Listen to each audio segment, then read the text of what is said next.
Normal bird live ਦੇਖ ਰਹੇ ਸਾਰੇ ਦਰਸ਼ਕਾਂ ਨੂੰ ਪਿਆਰ ਭਰੀ ਸਤਿ ਸ਼੍ਰੀ ਅਕਾਲ।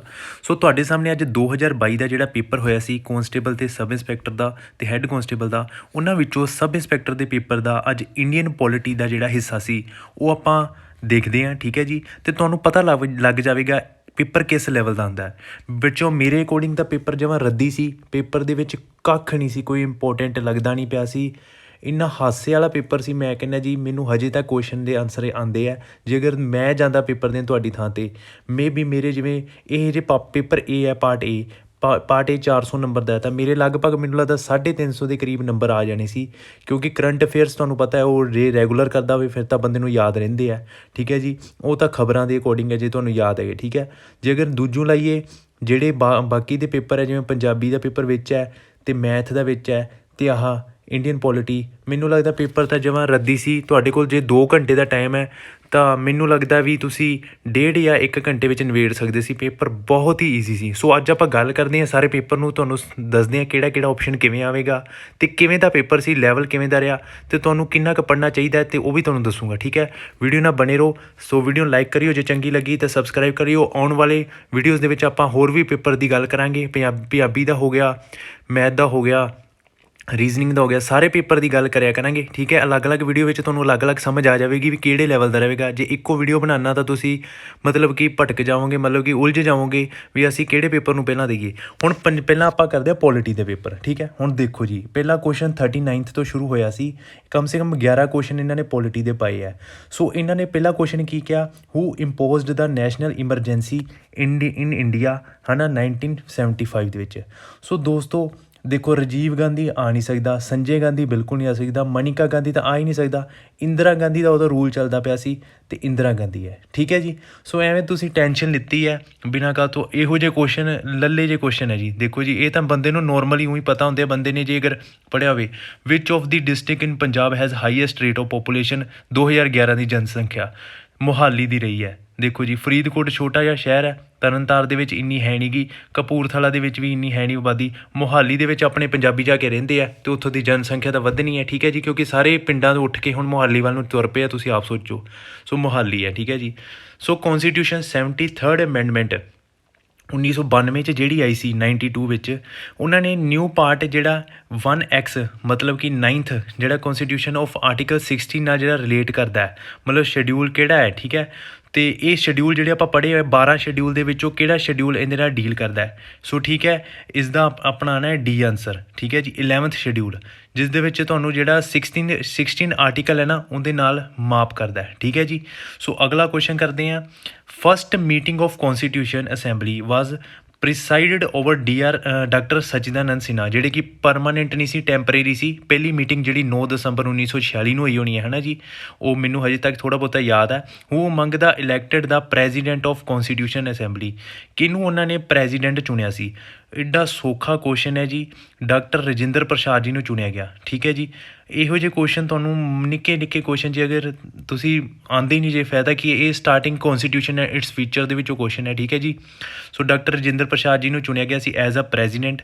ਠੀਕ ਹੈ ਜੀ, ਜੇ ਅਗਰ ਮਤਲਬ ਕਿ ਫਸਟ ਜਿਹੜੀ ਉਹਨਾਂ ਦੀ ਅਸੈਂਬਲੀ ਉਹ ਮੀਟਿੰਗ ਹੋਈ ਸੀ। ਠੀਕ ਹੈ ਜੀ, ਅਤੇ ਜਿਹੜਾ ਹੈਗਾ ਸੀ ਆਪਣੇ ਡਾਕਟਰ ਸਚਿਦਾਨੰਦ ਸੀਗੇ ਜਿਹੜੇ, ਉਹ ਪ੍ਰਿਸਾਈਡ ਕਰ ਰਹੇ ਸੀ, ਮਤਲਬ ਕਿ ਉਹਨਾਂ ਦੇ ਉੱਪਰ ਜਿਹੜੇ ਹੈਗੇ ਸੀ ਮੇਨ। ਠੀਕ ਹੈ ਜੀ, ਉਹਨਾਂ ਨੂੰ ਕਹਿੰਦੇ ਜਿਹੜੇ ਸੀਨੀਅਰ ਬੇਸ 'ਤੇ ਲੈ ਗਏ ਸੀ। ਠੀਕ ਹੈ ਜੀ, ਅਤੇ ਅਗਲੀ ਗੱਲ ਕਰਦੇ ਹਾਂ ਆਪਾਂ। Right to property was removed from the list of fundamental right by which amendment. ਇੰਨਾ ਸੌਖਾ ਕੁਐਸਚਨ ਹੈ ਜੀ, ਇਹ 44th ਅਮੈਂਡਮੈਂਟ ਹੈ। 42nd ਦੇ ਵਿੱਚ ਤਾਂ ਆਪਣਾ ਜਿਹੜਾ ਮਿਨੀ ਕੌਨਸਟੀਟਿਊਸ਼ਨ ਹੈ ਉਸ ਦੇ ਵਿੱਚ ਇਹ ਚੀਜ਼ ਹੈ ਨਹੀਂ ਗੀ, ਉਹ ਹੈਗੀ 76 ਦੇ ਵਿੱਚ ਆਈ ਹੈ 42nd, ਉਹਦੇ ਵਿੱਚ ਕੋਈ ਵੀ ਇਹੋ ਜਿਹੀ ਚੀਜ਼ ਦੀ ਗੱਲ ਨਹੀਂ ਕੀਤੀ।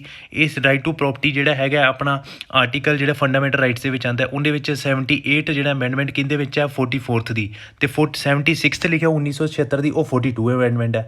ਸੋ ਤੁਹਾਨੂੰ 78 ਪੁੱਛਿਆ ਤਾਂ 44th, ਇੱਥੋਂ ਹੀ ਅੰਦਾਜ਼ਾ ਲਾ ਲਓ। ਦੇਖੋ ਮੈਨੂੰ ਹਜੇ ਤੱਕ ਯਾਦ ਹੈ ਕੁਐਸਚਨਾਂ ਦੇ ਕਈਆਂ ਦੇ ਆਨਸਰ, ਮੈਂ ਅੱਜ ਤੁਹਾਡੇ ਲਈ ਸਪੈਸ਼ਲ ਕੱਢਿਆ ਮੈਂ ਔਨਲਾਈਨ, ਮੈਂ ਕਿਹਾ ਚਲੋ ਦੇਖਦੇ ਹਾਂ ਕੀ ਬਣਦਾ। ਸੋ ਅਗਲਾ ਕੁਐਸਚਨ 44th ਹੈ ਦੀ ਕੌਨਸਟੀਟਿਊਸ਼ਨ 86th ਅਮੈਂਡਮੈਂਟ। 86th ਹੁਣ ਇਹਨਾਂ ਨੇ ਇੰਗਲਿਸ਼ 'ਚ ਤਾਂ ਲਿਖਤਾ ਵੀ ਕਈ ਬੱਚੇ ਘਬਰਾ ਜਾਣਗੇ, ਜੇ ਇਹੀ 86 ਦੂਜੂ ਲਿਖਿਆ ਹੁੰਦਾ ਤਾਂ ਤੁਹਾਨੂੰ ਯਾਦ ਰਹਿਣਾ ਸੀ। ਰਾਈਟ ਟੂ ਐਜੂਕੇਸ਼ਨ ਕਿਹੜੀ ਲਿਸਟ 'ਚ ਹੀ ਫੰਡਾਮੈਂਟ, ਉਹਨਾਂ ਨੇ ਦੇਖੋ ਜੀ ਤੁਹਾਡੇ ਨਾਲ ਕਿੰਨਾ ਖੇਲ ਖੇਡਿਆ।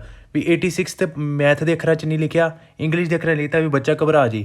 ਤੇ ਤੁਹਾਡੇ ਸਾਹਮਣੇ ਹੈਗਾ ਹੀ ਹੈ ਆਰਟੀਕਲ ਨੰਬਰ ਜਿਹੜਾ 21A, ਜਿਹੜਾ 21 ਹੈਗਾ ਤੁਹਾਡਾ ਲਾਈਫ ਐਂਡ ਲਿਬਰਟੀ, ਅਤੇ 21A ਜਿਹੜਾ ਹੈਗਾ ਰਾਈਟ ਟੂ ਐਜੂਕੇਸ਼ਨ, ਜਿਹੜਾ ਤੁਹਾਨੂੰ ਕਿਹਾ ਹੋਇਆ। ਠੀਕ ਹੈ ਜੀ। ਸੋ ਐਵੇਂ ਬੇਫਿਕਰ ਤੁਸੀਂ ਹੋ ਜਾਓ, ਇੰਨਾ ਘਬਰਾਉਣ ਦੀ ਲੋੜ ਨਹੀਂ, ਪੇਪਰ ਬਹੁਤ ਸੌਖਾ ਹੁੰਦਾ ਹੈ। ਮੈਂ ਕਹਿੰਦਾ ਤੁਸੀਂ ਜੇ ਅਗਰ ਹਲਕੀ ਜਿਹੀ ਵੀ ਤਿਆਰੀ ਕਰੋ, ਆਹ ਦੇਖੋ 45th ਕੁਐਸਚਨ, ਐਡਾ ਸੌਖਾ ਕੁਐਸਚਨ। 10th ਸ਼ਡਿਊਲ ਕੀ ਹੈ ਤੁਹਾਨੂੰ ਪਤਾ ਹੈ ਵੀ ਜਿਹੜਾ ਹੈਗਾ 10th ਸ਼ਡਿਊਲ ਦੇ ਵਿੱਚ ਆਪਾਂ ਡਿਸਕੁਆਲੀਫਿਕੇਸ਼ਨ ਕਰਦੇ ਹਾਂ, ਹੈ ਨਾ। ਕਿਹਦੀ ਕਰਦੇ ਹਾਂ ਵੀ ਜੇ ਅਗਰ ਤੁਹਾਡਾ ਕੋਈ ਬੰਦਾ ਪਾਰਟੀ ਛੱਡ ਕੇ ਭੱਜ ਜਾਂਦਾ ਜਿੱਤਣ ਤੋਂ ਬਾਅਦ, ਠੀਕ ਹੈ ਜੀ, ਲੋਕ ਸਭਾ ਦੇ ਵਿੱਚ ਜਾਂ ਰਾਜ ਸਭਾ ਦੇ ਵਿੱਚ, ਇਹ ਹਿਸਾਬ ਕਿਤਾਬ ਹੁੰਦਾ, ਮੈਨੂੰ ਯਾਦ ਥੋੜ੍ਹਾ ਬਹੁਤਾ, ਠੀਕ ਹੈ ਜੀ। ਉਹਨੂੰ ਡਿਸਕੁਆਲੀਫਿਕੇਸ਼ਨ ਕਰ ਦਿੰਦੇ ਆ, ਜਿਵੇਂ ਕਿ ਆ ਲਿਖਿਆ provision as to the disqualification on the ground, ਇਹ B ਆਨਸਰ ਹੈ।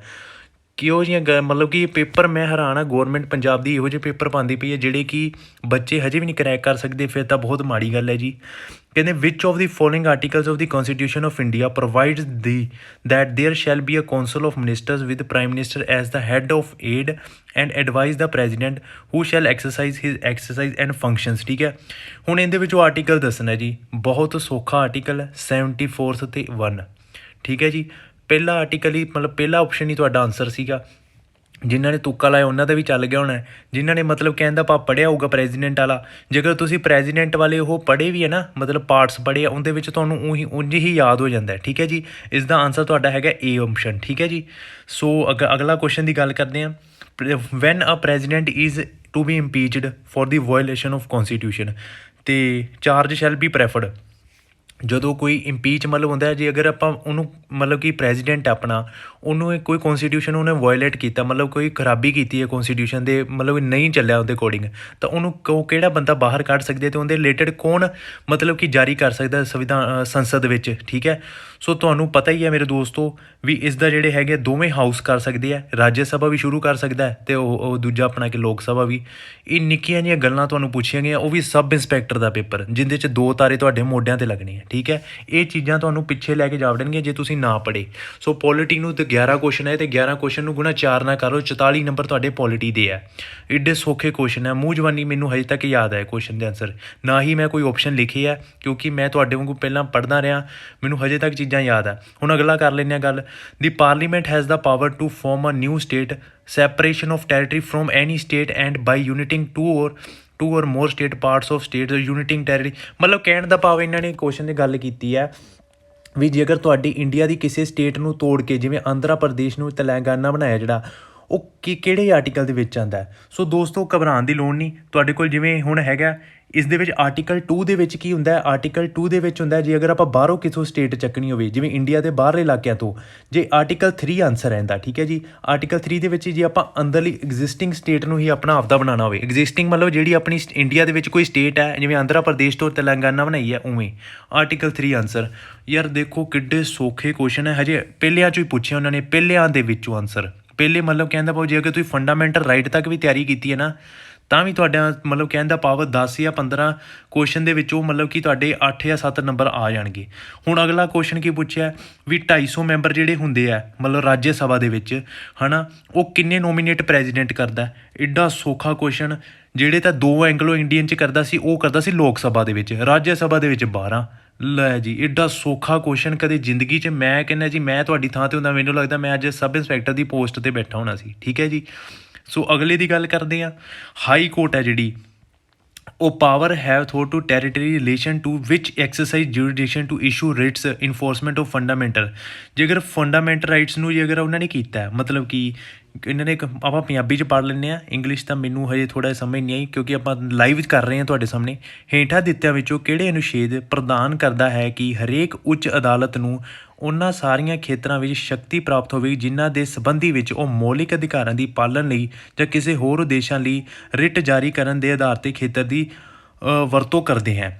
ਠੀਕ ਹੈ ਜੀ। ਸੋ ਦੋਸਤੋ ਜਿਵੇਂ ਇਹ ਹਾਈ ਕੋਰਟ ਦੇ ਰਿਲੇਟਡ ਕੋਈ ਹੈਗੀ ਆ ਆਪਣੀ ਅਮੈਂਡਮੈਂਟ, ਬਟ ਇਹਦਾ ਮੈਨੂੰ ਇੰਨਾ ਗੈਸ ਹੈ ਨਹੀਂ ਸੀਗਾ, ਇਹਦੇ ਬਾਰੇ ਮੈਂ ਜਾਣਿਆ ਸੀਗਾ। ਠੀਕ ਹੈ ਜੀ। ਇਹਦੇ ਬਾਰੇ ਮੈਨੂੰ ਲੱਗਦਾ 226 ਹੋ ਸਕਦੀ ਹੈ, ਠੀਕ ਹੈ ਜੀ। ਬਾਕੀ ਮੈਨੂੰ ਡਾਊਟ ਹੈ, ਬਟ 226 ਹਾਈ ਕੋਰਟ ਦੀਆਂ ਜਿਹੜੀਆਂ ਇਸ ਦੇ ਵਿੱਚ ਹੀ ਆਉਂਦੀਆਂ, 227 ਵੀ ਮੇਰੇ ਨੋਨ ਹੈ, ਉਹ ਮੈਂ ਤੁਹਾਨੂੰ ਹੁਣ ਦੱਸ ਦੂੰਗਾ। 228 29 ਤਾਂ ਹੋ ਨਹੀਂ ਸਕਦੀ, 226 ਮੇਰੇ ਅਕੋਰਡਿੰਗ ਜਿਹੜੀ ਹੈਗੀ ਹੈ। ਬਾਕੀ ਤੁਸੀਂ ਚੈੱਕ ਕਰ ਲਿਓ, ਕਿਉਂਕਿ ਮੈਂ ਤੁਹਾਡੇ ਸਾਹਮਣੇ ਲਾਈਵ ਚੈੱਕ ਕਰ ਰਿਹਾ। ਮੈਂ ਕੋਈ ਇੱਦਾਂ ਨਹੀਂ ਕਿ ਵੀ ਮੈਂ ਪਹਿਲਾਂ ਆਪਸ਼ਨਾਂ ਦੀ ਕੋਈ ਆਂਸਰ ਲਿਖੇ ਹੋਣ। ਜਿਹੜੇ ਤੇ ਮੈਨੂੰ ਆਂਸਰ ਪਤਾ ਸੀ ਆਪਾਂ ਸਹੀ ਦੱਸਿਆ, ਜਿੰਦਾ ਮੈਨੂੰ ਨਹੀਂ ਪਤਾ ਸੀ ਆਪਦੇ ਤੁਹਾਡੇ ਸਾਹਮਣੇ ਲਾਈਵ ਰੱਖਤਾ। ਬਟ ਲਾਸਟ ਵਾਲੇ ਕੁਐਸਚਨ ਦਾ 226 ਹੋ ਸਕਦਾ ਹੈ। ਬਾਕੀ ਤੁਸੀਂ ਇੱਕ ਵਾਰੀ ਡਾਊਟ ਕਲੀਅਰ ਕਰ ਰਹੇ ਹੋ।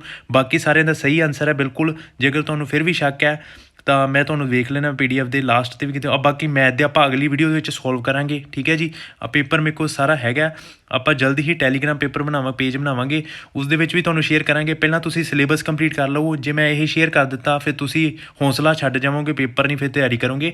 ਸੋ ਘਬਰਾਓ ਨਾ, ਮੈਥ ਦਾ ਪੇਪਰ ਵੀ ਕਾਫੀ ਸੌਖਾ ਹੈ, ਇੰਨਾ ਔਖਾ ਹੈ ਨਹੀਂ। ਆਪਾਂ ਅਗਲੇ ਪੇਪਰ 'ਚ ਅਗਲੇ ਵੀਡੀਓ 'ਚ ਗੱਲ ਕਰਾਂਗੇ ਪੰਜਾਬੀ ਅਤੇ ਮੈਥ ਅਤੇ ਅਗਲੇ ਹੋਰ ਵੀ ਸਾਰੇ ਸਬਜੈਕਟਾਂ ਦੀ ਗੱਲ ਕਰਾਂਗੇ ਆਪਾਂ ਲਾਸਟ 'ਤੇ। ਇੱਕ ਵਾਰ ਨਾ ਤੁਹਾਡਾ ਜਿਹੜਾ ਡਾਊਟ ਸੀ ਕੁਐਸਚਨ ਨੰਬਰ ਕਿੰਨਵਾਂ ਸੀ, ਉਹ 50 ਨੰਬਰ ਕੁਐਸਚਨ ਸੀ ਮੈਨੂੰ ਲੱਗਦਾ, ਹੈ ਨਾ ਜੀ। ਆਹ ਦੇਖੋ 4-5 ਤਾਂ ਕੁਐਸਚਨ ਇਹਨਾਂ ਨੇ ਤੁਹਾਨੂੰ ਫੁੱਲ ਮਾਰਕਸ ਦਿੱਤੇ ਹੈ। 50 ਨੰਬਰ ਦਾ ਆਨਸਰ ਦੇਖ ਲੈਂਦੇ ਜੀ, ਇਹੀ ਹੈ 226। ਦੇਖੋ ਜੀ, ਇੱਥੋਂ ਤੱਕ ਮੇਰਾ ਅੰਦਾਜ਼ਾ ਵੀ ਸਹੀ ਰਿਹਾ। ਅਤੇ ਇਹ ਮੈਂ ਤੁਹਾਡੇ ਅਕੋਰਡਿੰਗ ਦੇਖੋ, ਮੈਂ ਨਾ ਤੁਹਾਡੇ ਸਾਹਮਣੇ ਦੇਖੋ ਨਾ ਕੋਈ ਰੱਖਿਆ ਹੋਇਆ, ਮੈਂ ਆਪਦਾ ਵੀ ਖੋਲ੍ਹ ਕੇ ਵੇਖਾਂ ਵਾਰ-ਵਾਰ, ਕਿਉਂਕਿ ਇਹ ਚੀਜ਼ਾਂ ਕਾਮਨ ਹੈ ਮੇਰੇ ਦੋਸਤੋ। ਜੇ ਅਗਰ ਤੁਸੀਂ ਪੋਲਿਟੀ ਨੂੰ ਫੰਡਾਮੈਂਟਲ ਰਾਈਟਸ ਤੱਕ ਵੀ ਪੜ੍ਹਦੇ ਹੋ ਨਾ, ਤੁਹਾਡਾ ਮਤਲਬ ਕਿ ਪੇਪਰ ਆਰਾਮ ਨਾਲ ਕੁਆਲੀਫਾਈ ਹੈ, ਜੇ ਅਗਰ ਤੁਸੀਂ ਫੰਡਾਮੈਂਟਲ ਰਾਈਟਸ ਤੱਕ ਚੰਗੀ ਤਰ੍ਹਾਂ ਪੜ੍ਹਦੇ ਹੋ। ਕਿਉਂਕਿ ਤੁਹਾਨੂੰ ਸਿਲੇਬਸ ਦੇ ਵਿੱਚ ਹੀ ਲਿਖਿਆ ਕੌਨਸਟੀਟਿਊਸ਼ਨ ਐਂਡ ਇਟਸ ਫੀਚਰ, ਸਟੇਟ ਅਤੇ ਸੈਂਟਰ ਦੇ ਜਿਹੜੇ ਹੈਗੇ ਉਹਨਾਂ ਦੇ ਦੋਵਾਂ ਦੀਆਂ ਰਿਲੇਸ਼ਨਸ ਚੈੱਕ ਕਰਨੇ ਆ। ਅਤੇ ਬਾਕੀ ਜਿਊਰੀਡਿਕਸ਼ਨ ਨੂੰ ਥੋੜ੍ਹਾ ਬਹੁਤਾ ਪੜ੍ਹ ਲਓ। ਜਿਊਰੀਡਿਕਸ਼ਨ 'ਚ ਉਹਨਾਂ ਨੇ ਸਿਰਫ ਇੱਕ ਹੀ ਸਵਾਲ ਪੁੱਛਿਆ, ਜਿਹੜਾ ਮੈਂ 50th ਜਿਹੜਾ 50ਵਾਂ ਜਿਹੜਾ ਪੁੱਛਿਆ, ਉਹ ਆਪਾਂ ਨੂੰ ਥੋੜ੍ਹਾ ਜਿਹਾ ਯਾਦ ਨਹੀਂ ਸੀ। ਬਟ ਮੇਰਾ ਫਿਰ ਵੀ ਤੁੱਕਾ ਸਹੀ ਰਿਹਾ, ਕਿਉਂਕਿ ਮੈਂ ਡੀਪਲੀ ਪੜ੍ਹੀ ਹੋਈ ਸੀਗੀ, ਹੈ ਨਾ ਜੀ। ਅਤੇ ਆਪਾਂ ਨੂੰ ਥੋੜ੍ਹਾ ਬਹੁਤਾ ਭਰੋਸਾ ਸੀ ਆਪਦੇ 'ਤੇ ਵੀ ਇਹੀ ਹੋ ਸਕਦਾ, ਠੀਕ ਹੈ ਜੀ। ਨਾ ਕਿ ਆਪਾਂ ਕੋਈ ਇੱਦਾਂ ਲਾਇਆ ਵੀ, ਠੀਕ ਹੈ ਜੀ। ਸੋ ਅਗਲੀ ਗੱਲ ਕਰਦੇ ਹਾਂ।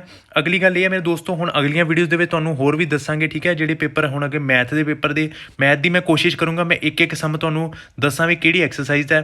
ਐਂ ਜੇ ਤੁਹਾਨੂੰ ਦਿਖਾ ਦਾਂ, ਤੁਸੀਂ ਦੇਖ ਲਵੋ ਇੱਕ ਵਾਰ ਹਲਕਾ ਜਿਹਾ। ਬਾਕੀ ਤੁਹਾਨੂੰ ਮੈਂ ਵੈਸੇ ਤਾਂ ਕਰਕੇ ਦਿਖਾਊਂਗਾ, ਇੱਕ ਸਮ ਸਾਰਾ ਕਰਕੇ ਵੇਖਾਂਗੇ ਆਪਾਂ ਸੌਖੇ ਤਰੀਕੇ ਨਾਲ ਕਿਵੇਂ ਹੱਲ ਕੀਤੇ ਜਾ ਸਕਦੇ ਆ। ਬਹੁਤਾ ਔਖਾ ਨਹੀਂ ਪੇਪਰ ਹੁੰਦਾ, ਘਬਰਾਉਣ ਦੀ ਲੋੜ ਨਹੀਂ, ਠੀਕ ਹੈ ਜੀ। ਤੁਹਾਡੇ ਸਾਹਮਣੇ ਮੈਂ ਬਿਨਾਂ ਕਿਸੇ ਹੈਲਪ ਤੋਂ ਆਪ ਕੀਤੇ ਹੈ ਕੁਛ ਨਹੀਂ। ਸਕੈਡਿਊਲ ਨੂੰ ਚੰਗੀ ਤਰ੍ਹਾਂ ਪੜ੍ਹ ਲਵੋ, ਠੀਕ ਹੈ। ਆਰਟੀਕਲਸ ਸਾਰੇ ਜਿਹੜੇ ਮੇਨ ਪੜ੍ਹ ਲਵੋ। ਬਾਕੀ ਮੇਰੇ ਦੋਸਤੋ ਅੱਗੇ ਕਰੰਟ ਅਫੇਅਰ ਜਿਹੜੇ ਹੈਗੇ ਨਾ, ਉਹ ਤੁਸੀਂ ਘਬਰਾ ਜਾਓਗੇ, ਕਿਉਂਕਿ ਇਹਨਾਂ ਨੇ ਕਰੰਟ ਅਫੇਅਰ 20 ਜਾਂ 25 ਮੈਨੂੰ ਲੱਗਦਾ ਕਰੰਟ ਅਫੇਅਰ ਹੀ ਪਾਏ ਹੋਏ ਇਹਨਾਂ ਨੇ। ਸੋ 20 ਜਾਂ 25 ਕਰੰਟ ਅਫੇਅਰ ਨੂੰ ਛੱਡ ਕੇ ਜੇ ਅਗਰ ਮੈਥ ਅਤੇ ਪੋਲਿਟੀ ਤੁਸੀਂ ਕਰਦੇ ਹੋ ਤਾਂ ਵੀ ਤੁਸੀਂ ਵਧੀਆ ਮਾਰਕਸ ਲੈ ਸਕਦੇ ਹੋ, ਠੀਕ ਹੈ ਜੀ। ਬਾਕੀ ਕਰੰਟ ਅਫੇਅਰ ਹੈ, ਕਰੰਟ ਅਫੇਅਰ ਦਾ ਕੋਈ ਫਾਇਦਾ ਨਹੀਂ ਇੰਨਾ ਵੀ ਕਹਿਣ ਦਾ ਆਪਾਂ ਹੁਣ ਕਿੱਦਾਂ ਯਾਦ ਰੱਖੀਏ।